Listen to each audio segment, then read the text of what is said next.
Hi friends, welcome to my channel.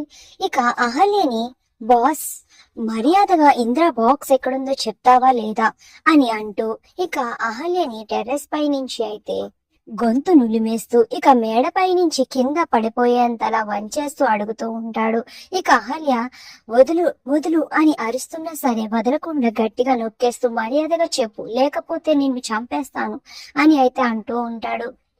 ఇక next day morning అయితే గౌతమ్ వాళ్ళ ఇంట్లో అందరూ కూడా హాల్లో ఉంటారు. ఇక అప్పుడే ఎస్ఐ కానిస్టేబుల్ అర్జున్ ప్రసాద్ వాళ్ళ ఇంటికి వెళ్తారు. ఇక అప్పుడు ఎస్ఐ చెప్తూ ఉంటాడు కానిస్టేబుల్ అని. ఇక అప్పుడు అలా చెప్పగానే ఇక కానిస్టేబుల్ అయితే ఒక చీరని, ఒక టవల్ ని, ఒక జత గాజులని, ఒక పట్టీలని తీసుకుని టేబుల్ మీద అయితే పెడతాడు.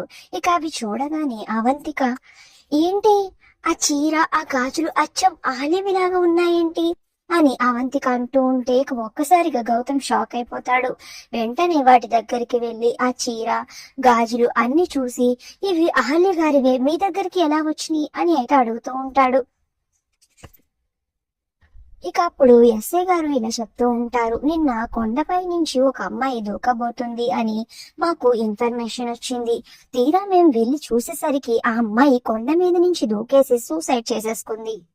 ఇవి ఆ అమ్మాయి ప్రాపర్టీస్, అందుకే ఇవి తీసుకుని వచ్చాము. అంత పైనుంచి పడడం వల్ల ఆ అమ్మాయి ముఖం గుర్తుపట్టలేనంతలా నుజ్జు నుజ్జు అయిపోయింది అని అయితే ఎస్ఐ గారు అంటూ ఉంటారు. ఇక అది వినగానే ఒక్కసారిగా గౌతమ్ కుప్ప కూలిపోయి కింద పడిపోతాడు. కింద పడిపోయి ఆ నేల మీద నుంచి వెనక్కి జరుగుతూ ఒక గోడకి ఆనించి కూర్చుని ఏడుస్తూ బాధపడుతూ ఉంటాడు. ఇక ఎస్ఐ గారు చెప్పింది విని సుభద్ర, అర్జున్ ప్రసాద్ అందరూ కూడా షాక్ అయిపోతారు. మరి నిజంగానే అహల్య చనిపోయిందా? అసలు ఇప్పుడు ఏం జరుగుతుంది?